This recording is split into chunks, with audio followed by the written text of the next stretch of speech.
In December 2020, my family and I took a road trip from Las Vegas, Nevada to the Arizona side of the Grand Canyon.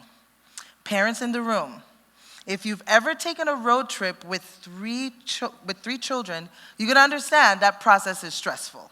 From planning to preparing, making sure you have everything, that everyone is okay. Do we have enough snacks? Is everyone comfortable? Are the teenagers happy? Do you need another bathroom break? And of course, the classic, why didn't you stop when we stopped the last time? Followed by, are we there yet? No, we're not there yet.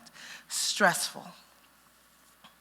But once we get there, once we stepped out of the car and walked down to see the Grand Canyon, which you can actually see as you first drive in, pictures do not do it justice. The vast expanse before you, the magnificent rock formation, and distinct layers of rock that stand before you is just amazing. If you ever get a chance, I highly recommend the experience. You can see the flowing river at the bottom, blue skies above, and a silence that falls over everyone, seeing this wonder. A quiet awe fills the air. There's a reason this is considered one of the natural wonders of the world. But when you are there, you can't help but ask yourself, wonder, how did all of this form? And to answer this question generally, the process as we know it through science isn't a simple one, but it includes pressures and stresses applied over long periods of time. And this is what I want to talk to you about today. These are the same forces that shape us. I have always had an inquisitive mind, which is what took me down the path into studying and teaching science. Science is a way to answer questions. In the study of earth science, we examine the development of the physical features of our Earth. This includes examining the Earth as part of the solar system relative to the sun and the planets. Earth science also answers questions that we have when we look outside our window. How did any of this form? The land we walk on, the oceans we swim in, the sand beneath our feet when we walk along the shore. Where did it come from? Science and scientists who examine these questions search for these answers continuously. When we look at the mountains and valleys of the Grand Canyon, one answer lies in the concept of the rock cycle. The rock cycle describes how three main types of rock form. Sedimentary rock, which is layered rock. Metamorphic rock, which is rock that forms through pressure and stresses. And igneous rock, which is rock that forms through molten rock cooling. The most interesting part of the rock cycle is one form of rock can turn into the other using one of three main processes. Weathering, which is a process that breaks the rock down. Pressure, forces that push and compact the rock down. And stress, which are forces that pull and stretch the formation. To illustrate this process and how it's all connected, let's imagine a crack forms in the earth and hot magma spews to the surface. The liquid rock starts to cool as soon as it comes out. It cools into igneous rock.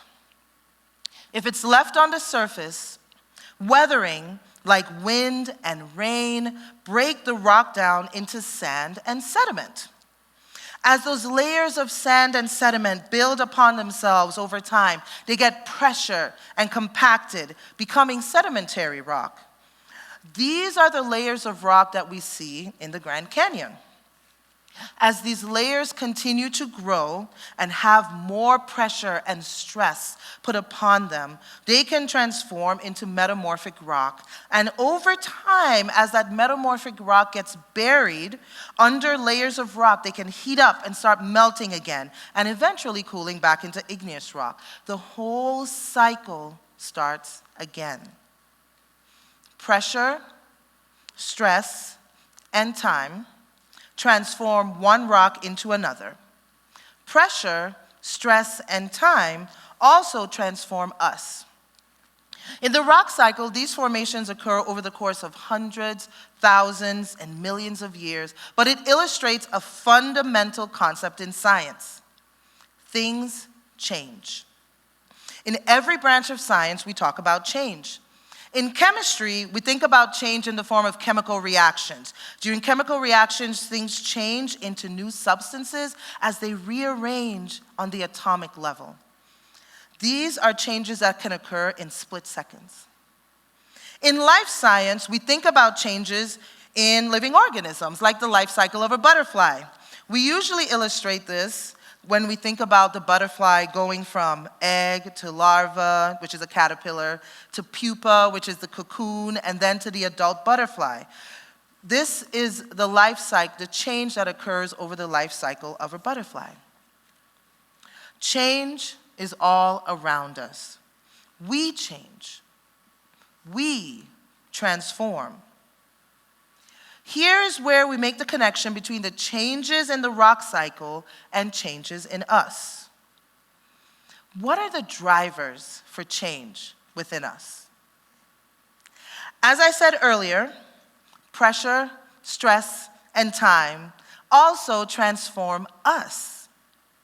Again, when I think about pressure versus the rock cycle, we're not talking about taking a weight and pushing it on top of you, right? When we talk about pressure in our lives, what are we really thinking about? Take a moment to think about some of the pressures and stresses you have in your life right now. Do you think this pressure and stress is important? Or do you wish it was completely gone? In the 1970s, the stress researcher Hans Selye coined the term eustress. This is the scientific recognition that not all stress is harmful. Eustress is a positive stress that results from challenging but attainable and worthwhile tasks. It doesn't break you.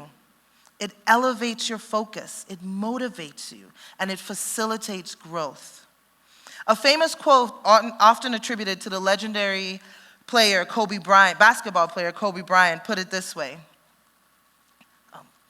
Everything negative, pressure, challenges, it's all an opportunity for me to rise.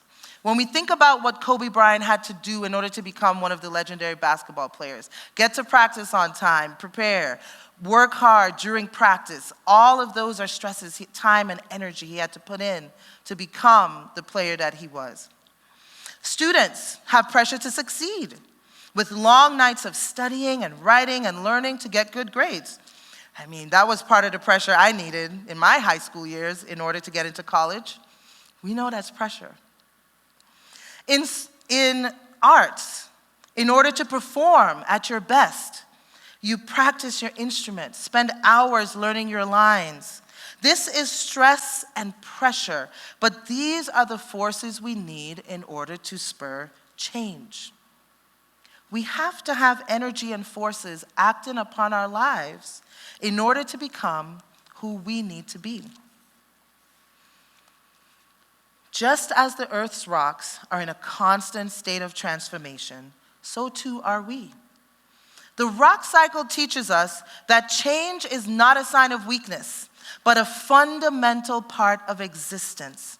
The forces of nature, both gentle and violent, sculpt and redefine the very ground beneath our feet, creating things of immense beauty and strength. We too can weather the storms of life and emerge as a more resilient version of ourselves. So the next time you're faced with adversity, you have to ask yourself, what do I need to do to get through this to reach to the other side? Because when you get there, when you push through the adversities and stresses and pressures of the moment, when you get to the other side, you'll be able to see the wonder that you have become. My family and I still take trips regularly. We've added a new member to the family, and the chaos and stress of preparing for a trip is still there. But despite all of that, I know that the effort is worth it in the end. Thank you.